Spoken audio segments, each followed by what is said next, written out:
आदित्य रॉय ने अखबार के लेख पर ध्यान नहीं दिया। श्रापित महल? अरे यार, ये सब बकवास है, उसने सोचा। वो एक तार्किक आदमी था, एक जासूस जो सबूतों पर भरोसा करता था, परियों की कहानियों पर नहीं।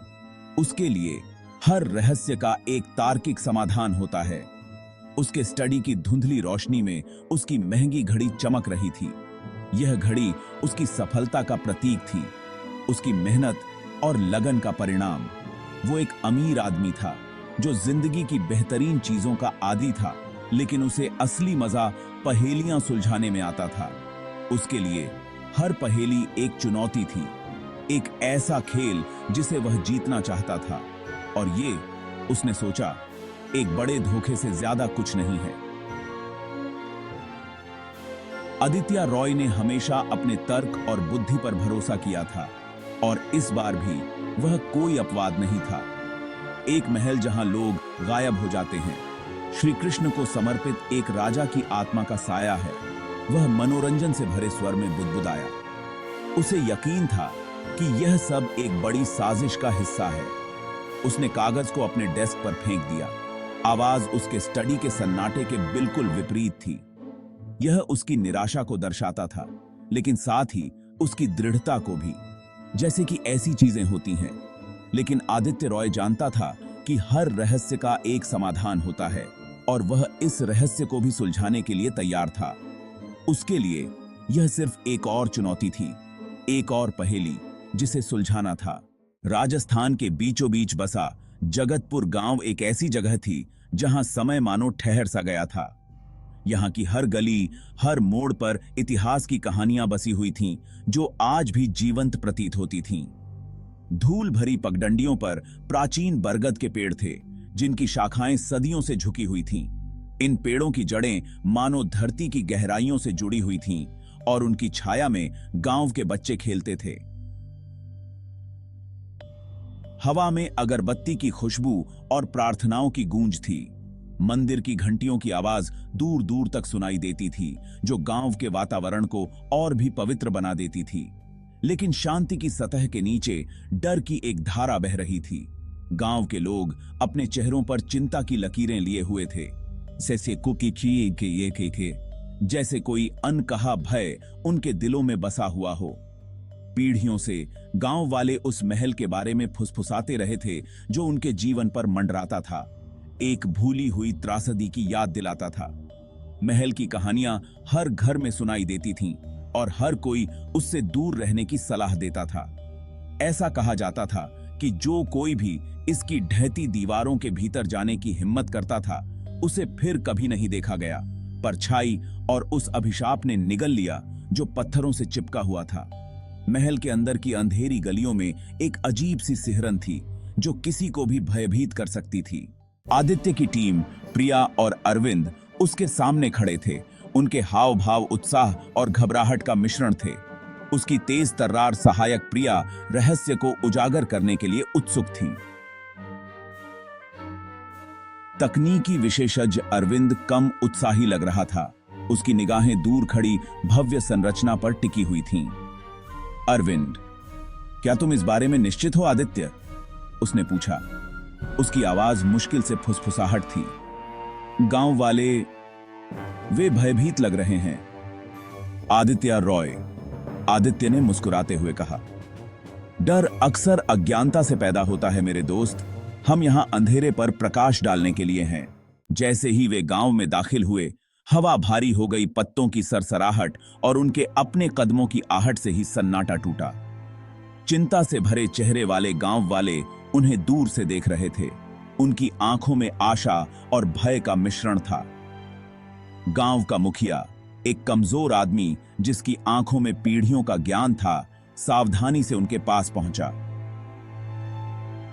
लोकल विलेजर, तुम्हें यहां नहीं होना चाहिए, उसने चेतावनी दी। उसकी आवाज कांप रही थी। यह जगह शापित है। जब तक तुम कर सकते हो वापस लौट जाओ। भाग 5। आंगन में गूंज। महल के द्वार, जो कभी भव्य और आलीशान थे, अब टेढ़े मेढ़े खड़े थे। उनके लोहे के सरिये जंग खा चुके थे और लताओं से ढके हुए थे। जैसे ही उन्होंने आंगन में कदम रखा, उनकी रीढ़ की हड्डी में ठंडक दौड़ गई। हवा सड़ांत की गंध से भर गई थी और दमनकारी सन्नाटा उनकी अपनी सांसों की आवाज से ही टूट रहा था। आंगन, जो कभी भव्यता और उत्सव का स्थान था, अब मातम पसरा हुआ था। फव्वारों और मूर्तियों के अवशेष बिखरे हुए थे, जैसे भूली हुई यादें। सन्नाटा बहरा कर देने वाला था, मानो दीवारें ही अपनी सांसें रोक रही हों। भाग 6। कृष्ण का मंदिर। उन्हें महल के एक कोने में श्री कृष्ण को समर्पित एक छोटा सा मंदिर मिला। यहां की हवा अलग, हल्की लग रही थी, मानो महल के बाकी हिस्सों में व्याप्त दमनकारी माहौल से अछूती हो। एक अकेला तेल का दीपक टिमटिमा रहा था, जिससे दीवारों पर नाचती हुई परछाई पड़ रही थीं। कहा जाता है कि राजा श्री कृष्ण का बहुत बड़ा भक्त था। उनका मानना था कि उन्हें स्वयं देवता का एक पवित्र बाजूबंद मिला है। भाग 7। अंधेरे में एक झलक। अरविंद, हमेशा की तरह व्यावहारिक, अपने उपकरणों से मंदिर को स्कैन करने में व्यस्त था। इस जगह के बारे में निश्चित रूप से कुछ अजीब है, वह बड़बड़ाया। उसकी आंखें उसके डिवाइस पर रीडिंग से चिपकी हुई थीं। विद्युत चुंबकीय उतार चढ़ाव, चार्ट से दूर। अचानक मंदिर में तेल का दीपक टिमटिमा कर बुझ गया, जिससे वे अंधेरे में डूब गए। उनके होठों से एक सामूहिक हांफने की आवाज निकली, क्योंकि एक ठंडी हवा मंदिर से होकर बहती थी, अपने साथ चंदन और चमेली की हल्की गंध ले जाती थी। अपने की। भाग 8। गायब होता हुआ ग्रामीण। वे महल से बाहर निकले तो उन्होंने देखा कि ग्रामीण फाटक पर जमा हैं। उनके चेहरे पर डर और प्रत्याशा का मिश्रण है। क्या आपको कुछ मिला? गांव के मुखिया ने पूछा। उसकी आवाज कांप रही थी। इससे पहले कि आदित्य कुछ जवाब दे पाता, एक जवान लड़का भीड़ में से अपना रास्ता बनाता हुआ आगे आया। उसकी आंखें दहशत से फैली हुई थीं। मेरे पिता, वे आज सुबह महल में गए थे, वे कभी बाहर नहीं आए।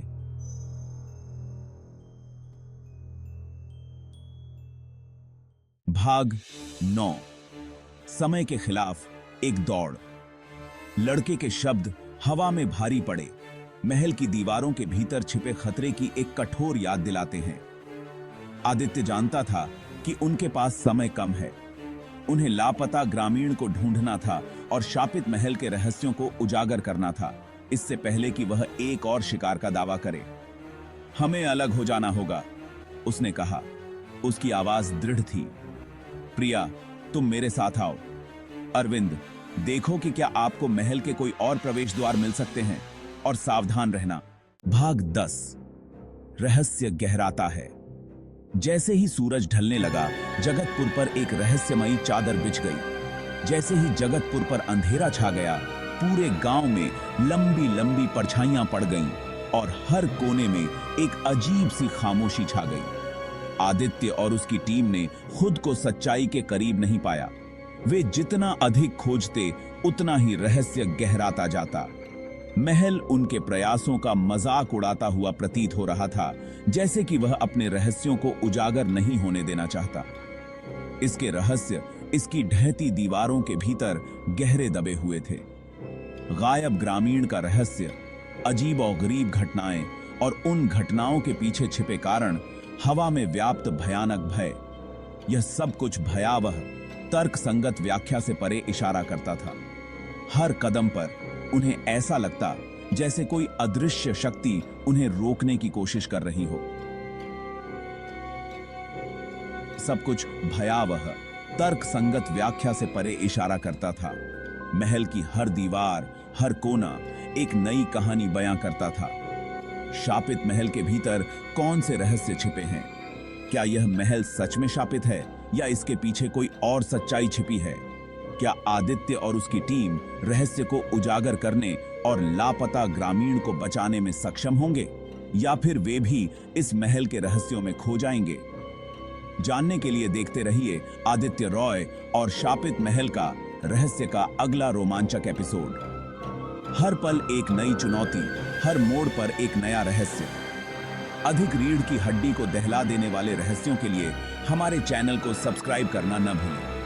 आपके समर्थन से ही हम और भी रोमांचक कहानियां ला सकते हैं।